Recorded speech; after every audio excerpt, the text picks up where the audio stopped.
Hello there, sword friends. Today I'm going to tell you about this sword right here. It is the Romance of Men Surudoi Katana, and I think I'm pronouncing that incorrectly. I am going to call it the Swirly Mitsudome Katana for the duration of this video because I frankly think it is a missed opportunity to call it the Swirly Mitsudome Katana given the amount of swirly mitsudomes it has on it. For those of you that follow my channel, you'll know I have an odd obsession with this Japanese mon. I thought that they maybe were pandering to me and sending me a sword with the mon that I really like. That was not the case, though.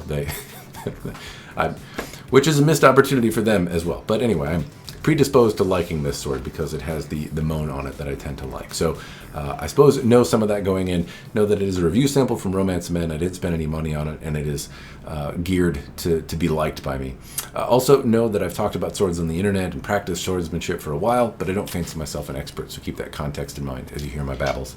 Anyway, this sword, it is $155 from Romance of Men, and there's some history that you may want to know about it. One, I'm glad that it's still $155, that Romance of Men hasn't kicked their price up substantially, and that they're still offering kind of budget-oriented swords out there. When Romance of Men first sent me a sword, I did not necessarily hold back. I was objective and respectful, but I didn't give them a pass on anything. And there were a number of problems with the first sword and a number of suggestions that I offered. And subsequently, they've sent me other swords that I have reviewed and offered similar feedback, but each one has demonstrated an improvement, and this is no exception here. This one has a lot of improvements. I'm glad to see them. I'm glad that it's still a budget-oriented katana and it hasn't really jacked the price up substantially. But anyway, they could have totally said, hey, this Yahoo that we sent a sword to said mean things. We don't want to send him swords anymore. And they didn't do that. They continued to send me stuff, continued to ask for feedback, and continued to show improvement. So immediately, that tip of my hat. I like to see the drive. I like to see the improvement. So this sword, though, what do you get for the $150? I'm going to start at the kasha, the end cap, the pommel right here, and we will go over it. So first, the fittings. It does have a swirly mitsudome on it. I am very partial to this fitting. I've spent lots and lots of money having custom fittings made that have this particular mon on it, so it's nice to see. This fitting set is among the more basic and less expensive style of fittings, but I think this casting is done pretty well. It favors what the casting process they're using can do, and I can make out the swirly mitsudome reasonably clear. I can make out what it's supposed to be. It doesn't look muddy. It doesn't look like the commas have bled together in any way that's terrible. This kind of wood pattern that's on here, or whatever pattern is on here, seems to be reasonably well placed. I don't see any like random pockets or anything in there. And it's also not particularly ornate or detailed or supposed to be anything, which is what I think the casting process they have favors. So this pattern does well. I've seen other patterns where they seem to try to take on too much and it misses the mark. This one, I think, visually has some appeal to it and works with their process. There's nothing particularly muddy or ugly to complain about. It looks like it is what it's supposed to be.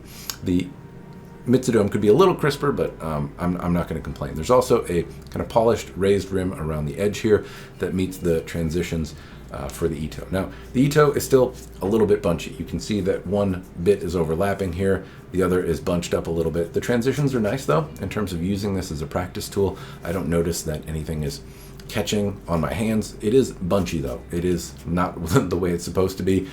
This is still a $155 sword, and there's some expectations that have to be managed when you're at that price point. So a little bit of bunchy is not a problem so long as it's not loose, and that's what I can say seems to be improved. It's not loose. Now, I don't know if this was lacquered or not. It feels hard. The silk feels pretty stiff, so I don't know if they put something on it to secure it in place, but if they did, fine. The ito is tight, and that's what's really required in a sword at this budget. It doesn't have to be particularly kind to your hands as long as it doesn't feel like sandpaper. This doesn't. It's perfectly comfortable, but at the same time, the diamonds don't move around. I can push on them. They displace slightly, but nowhere near what I was experiencing with the other swords that I was sent from Romance of Men. I can still move around the Manuki a little bit. That suggests they didn't at least just spray it with lacquer, but the diamonds are overall much tighter than they used to be. Whatever process they're doing, it shows a very meaningful improvement here. Now the diamonds, I don't see Hishigami. That's fine, at least for me. The nodules on the Samegawa, this white stuff underneath here, are not particularly large. It looks like a smaller, a lesser skin, but at least looks like real Samegawa insofar as I can tell. And overall, it's the diamonds as well. They're not necessarily all consistent, but they're not terribly misshapen. I have to kind of look at them to see that some are bigger and smaller and set off one way or the other. And I don't make out the panels as well, so I don't know if they did a full wrap on this or not. I'd be surprised if they did, but I don't make out the seams of the panel, at least not much. I think I can see a little bit here, but I don't really make out the seams on the Samigawa panel, so they likely are recessed in there. It gives overall a better visual appeal to this handle here. The handle itself also feels good. It indexes well. I can tell where the edge is. It doesn't bite into me. Nothing is particularly uncomfortable. If I move up to the Fuchi area here, there's a little bit of overlap on one of the ledges here. Fortunately, it's not sharp, and it shares the same kind of patterning as was present on the Kashira down here, and that also flows into the Tsuba. I do make out a slight ledge, but that's about the only thing that I can say about the Fuchi, as well as it's a missed opportunity to put more swirly Mitsudomes on here. I see no swirly Mitsudome. I'm docking 10 points. If I move up to the Tsuba, though, both sides are adorned with a swirly Mitsudome resting neatly at, what's that, maybe 2 o'clock or so. So one on this side, one on the opposite side, and then this pattern that also meets a raised rim. And I like the overall look of the Tsuba.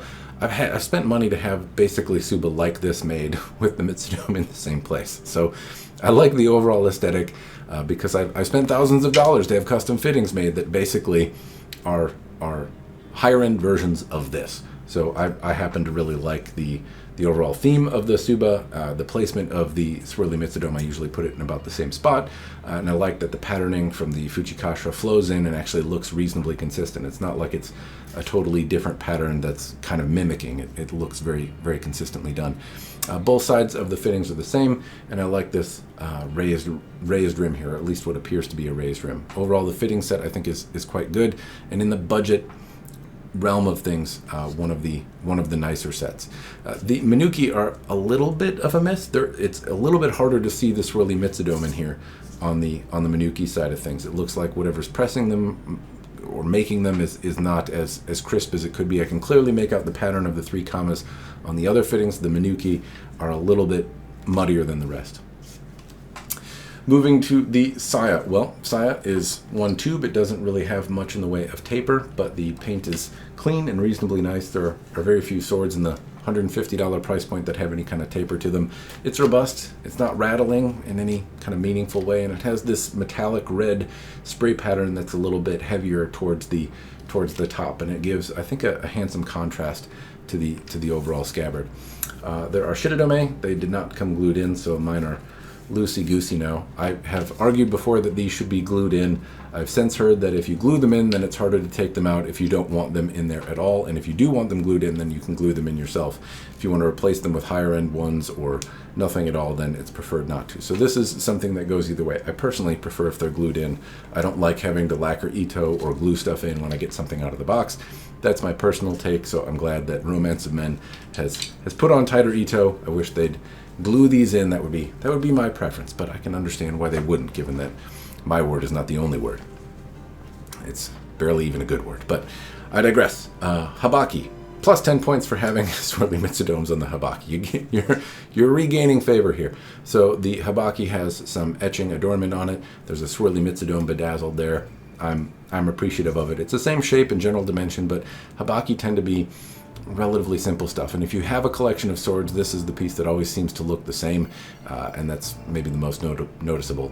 This one has a swirly Mitsudome on it, so I'm giving it extra points. The totality of points will not be added at the end because I just made it up for this review. Habaki does the job that it's supposed to do. It provides some tension in here. It draws and sheathes reasonably well. The scabbard has a little bit more room in it than it should, so as a practitioner's tool, it's easy to kind of misalign and cut into the scabbard and kind of jam things a little bit, but the Habaki provides the tension, and provided you get a feeling for this scabbard, you'll stop jamming it in and and cutting into the meat of the wood as you get more comfortable with using it. Speaking of using it, I did do a lot of drawing and sheathing. I'll talk about it more, but that was my experience. At first, I was really cutting into it quite a bit, and then after I kind of figured out kind of where the sweet spot was, it kind of fell in line, and I stopped doing it.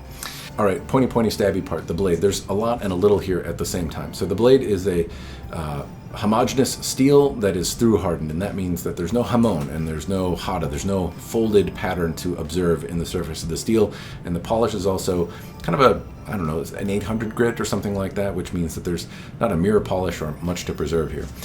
So that is, there's not a lot there, right? There's not some of the character that you're used to seeing in a sword. Not that you should expect that for $155, but it's worth noting that it's not there. But what you do have is this cool geometry in the Unokobi Zakuri style, which is uncommon to see in the $155 price point. You have a bohi, that's this groove that runs about a third of the way, a sohi, this smaller groove that runs about 3/4 of the way up, and then the spine tapers back. So from this sohi, this groove here, the spine kind of pinches back to maybe 1 millimeter at the edge area here. So you could sharpen the spine in theory if you wanted to. I wouldn't recommend it because it really makes Japanese style swordsmanship harder to do if you practice EI. The tip is swelled out a little bit and reinforced, but there's no yakote here. And the blade also came very, very sharp. It was really keen, pop pool noodles apart, came in a way that I would say is exceptionally sharp. The polish on the blade is not necessarily substantial. If you're going to cut with this, then that's great because it's basically like an 800 grit or 600 grit or something like that. You could take sandpaper, potentially actually clean up some of the scuffs if you have the skill and time. But yeah, there's not much else to see here. You get a cool shape, which is uncommon to find in the price point, but you're not getting folding or anything like that, which again would be very uncommon to find in the price point of $155. It's also notably uncommon, as I've said, to find an Unokobi Zakuri geometry in that price point. They usually tend to be a little bit more expensive. The blades of this geometry also a little bit on the light and lively side. Dimensions and specs and that kind of stuff will be in the description down below if you're interested. In terms of moving it around, it's fun. I don't mind this geometry for EI. It feels a little bit weird, but it's not bad. I would say that in terms of moving it, it doesn't feel particularly hefty, so if I'm doing many repetitions of things, I don't find it to be uncomfortable or weird or fatigue me or anything. The ito being tight also means that I'm not white knuckling everything all the time because I feel like the sword is going to slip away from me. So from a training tool perspective, it's not bad, but it's also not the best out there. There are other options if you're specifically using it only to do EI. I would rather have a zinc aluminum, non-sharpened, not real katana to practice EI with. They're a little lighter and the drawing and sheathing experience is a little bit better. As I noted, the koiguchi is a little wide, so it's easy to put the sword in at the wrong angle, kind of cut in, and you have to get used to stuff. I would say there are some other swords out there, like one from Dragon Sword that I tested, where I didn't have to get used to anything. It would fit a little bit better, but honestly, getting good training tools that I come highly recommended in the $150 price point is not common. None of them are exceptional. This one is certainly passable. I didn't mind training with it, but I did have to get used to kind of the sweet spot. That might be a feature, though, for you. If you want something that is going to motivate you to learn, otherwise you're going to cut your scabbard apart, then this is good. It's not going to cut apart. It's just it's easy to put the sword in and kind of have the tip twisted a little bit, and then it cuts into the scabbard and binds a little bit. And you just kind of have to straighten it out, find where the spine is, and then it gently rolls in and seats properly. It's not the end of the world. It's just a thing that you need to get used to if you're going to use it. Apart from that, it was audible. The widened Kasaki area means that I can kind of hear it sometimes. It's not terribly audible, the same way a Shinogi Zakuri blade with a bohi is, but audible enough for me to enjoy using it and figure out if I'm doing the swinging correctly or not. I trained with it a bit. Nothing seemed to loosen up or be terribly bad or detrimental. The ito held up, didn't diminish, nothing developed any kind of rattle or anything like that either. In terms of cutting, it's sharp enough to really pop pool noodles apart. It pops water bottles apart. It does all the things that you're supposed to do with a sword that's sharp. And so if you're doing light target cutting, I didn't have any problems. I did cut some tatami mats as well, and it handled those surprisingly well. I had no real issues with tatami as well. So sometimes a heavier sword is easier to move around, and it's easier to get momentum and cut through tatami. It'll do the work for you. This, I didn't have any problem getting tip speed and cutting through. I also cut some branches and some other stuff, and it didn't really have any issues. It didn't diminish. The steel seemed to hold up reasonably well. I did cut some cans and stuff like that with it, and that's the only thing that I noticed took the edge down just a little bit was when I started cutting metal objects and stuff. And even then, not substantially. I could sharpen them out. The damage is not prolific or anything. Anyway, that's all the bits and bobs, fits and features. Hopefully it gives you some idea of what to expect if you were to buy this sword. I've also talked about doing EI with it. You've seen me do it, and you've also seen me cut some things that are a little bit more on the reasonable side. I've broken a number of Romance of Men swords as well. I'd encourage you to check out those reviews if you want to see how you would expect this one to hold up. I did break a different Unokobe Zakuri geometry blade from them not too long ago. Anyway, that's most of the useful information that I can give you. Now is the point where I tell you, do I recommend it for the $150 or not? And in short, this one, yeah, I would say you get a reasonable amount for your money. The fitting set that's on here is good in comparison to many of the other swords that are offered with kind of fittings from the same parts manufacturer. This one, I happen to like the overall set of. It jives with me personally. And I also think you get reasonably tight Ito, a sword that can be used for EI reasonably well, comes with a unique geometry, and seems to hold up reasonably well. I think Romance of Men is delivering a product with a reasonable value here, and is worthy of consideration if what this sword offers is to your liking. Anyway, that's all I've got. Thanks to Romance of Men for sending this my way. I've enjoyed testing it. I am going to dock some more points, though, for not calling it the Swirly Mitsudome Katana, because I think that's... I'm kidding. That's a real miss. Thank you to Romance of Men for sending it. Hopefully you all enjoyed. Cheers, and thanks for watching.